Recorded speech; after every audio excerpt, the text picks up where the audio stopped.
Welcome to episode 2. This episode brought to you by Purell. I saw the doctor today, and there was this big bottle of Purell sitting on the counter next to the computer where the physician's assistant puts in my information. I looked at it and I asked her, would you be mad at me if I shoplift that bottle of Purell? And she went, I see nothing. So I was like, I'm running low. I could use some that I don't have to pay whatever fraction of $18,000 that guy is holding. Um, and yeah, I know, Kentucky backlashed him, so don't at me, bro. And so the doctor comes in, talk to the doctor for a while, and then I go, that bottle of Purell,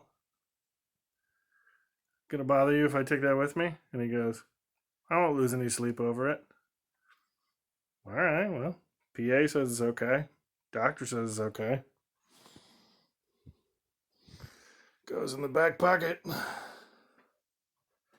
I walked right out. So that should be enough to get me through the crisis. I would guess this bottle's going to be good for a while. I was asked yesterday if my cat, Rupert, was going to come cuddle up on the blanket at the foot of the table.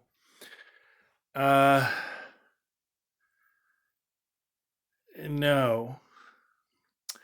This is not going to be terribly uplifting. It might be. I don't know. But I mean, the initial circumstances not all that heartwarming. So, as I tell this story, you might want to skip this one. Rupert passed away 3 weeks ago. Happened on March 2nd. So, um, about 4 o'clock in the afternoon, I'll walk you through it. About 4 o'clock in the afternoon, I hear a sound from behind me.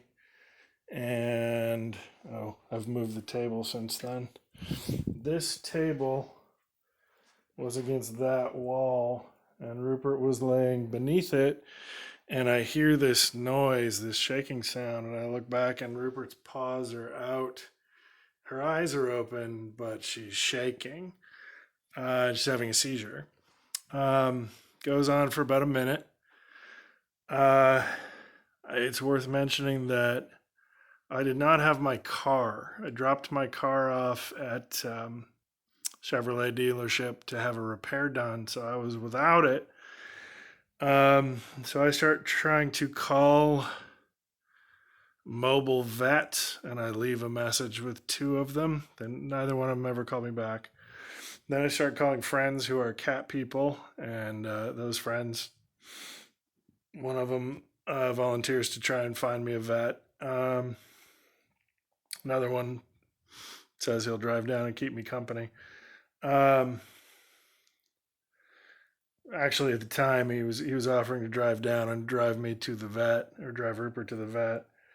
Um, so the seizure passes, and Rupert starts meowing, but it's that crying meow that she does when she gets in the car. Rupert's an inside cat, has been her whole life. You can leave the door open, and she will sit at it, going, "What am I supposed to do with that?" Um, she'll walk outside a couple steps, but she will take any excuse to go back in the house. Um, and if you put her in the car to go anywhere, I've moved a very limited number of times in her 15-year life. She hates it. She will hide in the hatchback or in the window in the back of the car and just cry until she can get out of the car. Um, so she's doing that cry, and I'm not relishing the idea of taking her to the vet because this is beyond anything that's happened with her before. And she's trying to walk, except her back feet are not cooperating with her. They are going a little sideways. She's walking in a fishtail. And she goes over and she walks under that table. And she's walking around this area. And she has another seizure a few minutes later. And then she starts trying to make her way this way. And has another one in here somewhere. And then it's going to be dark for a second. That bookcase right there is a favorite spot of hers.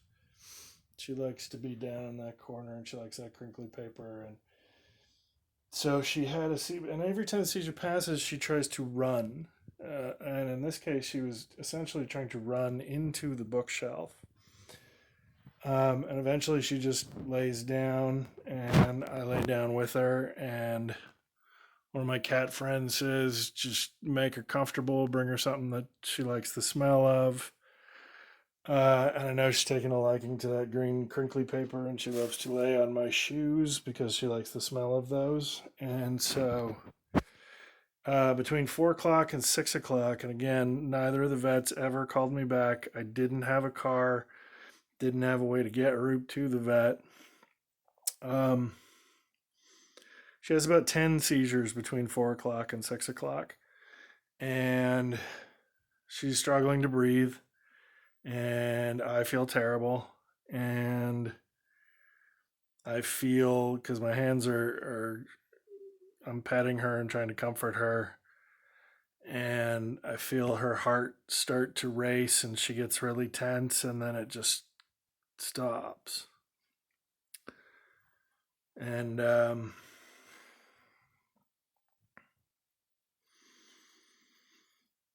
Anthony gets here about 10 minutes later. Um,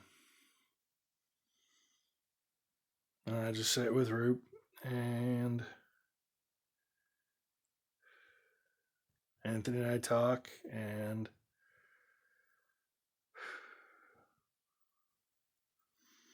after a while, we go get dinner. And the friend who's calling vets explains to me how Rupert is, what the process is to have her remains cremated. And I'm like, I will deal with that tomorrow. Um, so I take Rupe. I've moved her onto a towel, and I take that towel and I put it in a box, uh, which is where she spends the last night in the apartment.